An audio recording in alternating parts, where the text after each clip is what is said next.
3 days of hunting a black rhino through the unforgiving desert brush of northern Namibia. Now chill. Slow down. Ended here.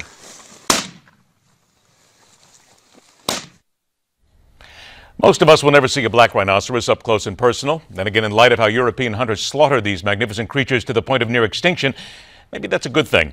At a time when SeaWorld is under fire for their treatment of killer whales, Ringling Brothers is hopefully being led away from ever using caged animals again.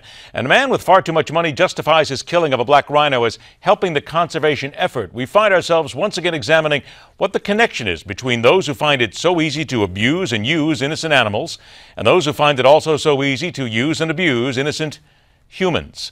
Our guest is an award-winning broadcaster, creator of JaneUnchained.com, and also an outspoken activist for animal rights. Let's welcome Jane Velez-Mitchell to MidPoint. Jane, it's good to see you again and talk about something I know is close to both of our hearts. Happy Memorial Day, Ed. And a very, very, very nice Memorial Day to you as well, and a very reflective one as we remember what the day is all about. Absolutely. We hear so much about animal abuse and domestic violence. People say, wait a minute, there's no connection whatsoever. Yet every time you look at a study, for instance, in Wisconsin, 68% of battered women revealed that abusive partners had also been violent towards pets or livestock.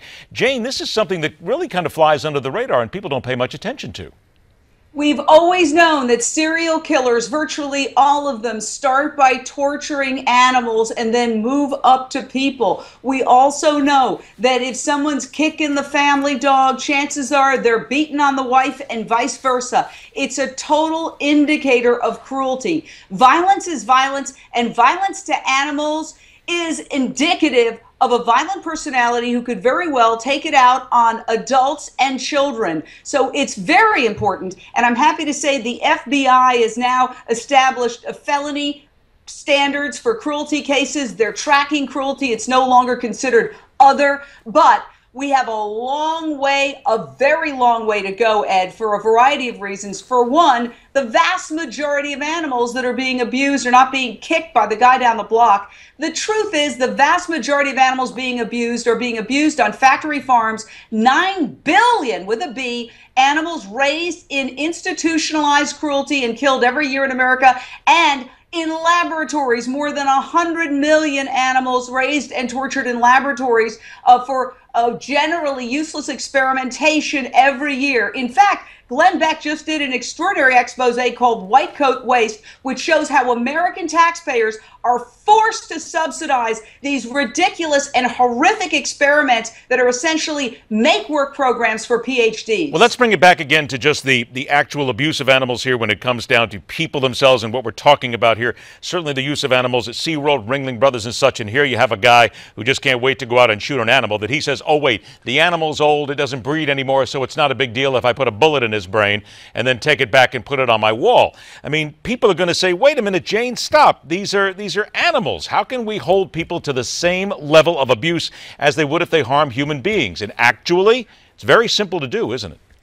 Listen, this guy who went and got a permit to shoot this black rhino is a coward in my book. And the fact is that it's everything that's wrong with our society. It's Exhibit A for income inequality. If you're rich and you have $350,000 to plunk down, you can satisfy your bloodlust, you can kill an innocent animal that was minding his own business, and you can even pretend that it's conservation. Well, let me stop right there on conservation, Jane, because $350,000, if he really wanted to help the conservation effort, which he says he did, why doesn't he just take the $350,000 and donate it to the effort?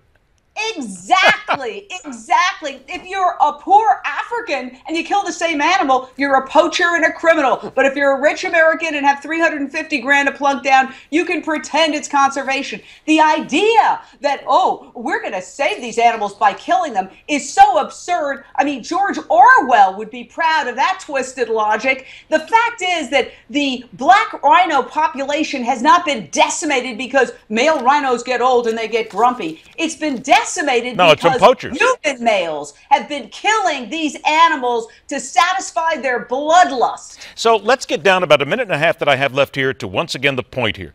A study from 11 U.S. cities revealed that a history of pet abuse is one of the four most significant indicators of who's at greatest risk of becoming a domestic batterer.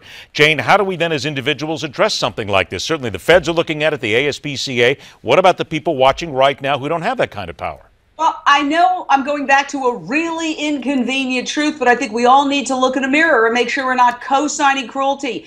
I will applaud Walmart for just coming out with a sweeping revamping of their animal policy, essentially saying that, yes, there is institutionalized cruelty like tail docking and genital removal without anesthesia and sticking pigs in gestation crates where they can't turn around and promising to phase it out. So it's good to point the finger, but it's also good to look in the mirror and ask yourself, am I subsidizing cruelty? And if so, what can I do to stop it? And it's ultimately a consumer decision. That's the bottom line. I'll tell you this much, though, Jane, me as a pet owner, you as a pet owner, the one thing that I cannot abide by, I can't hit my dogs. I can't do it.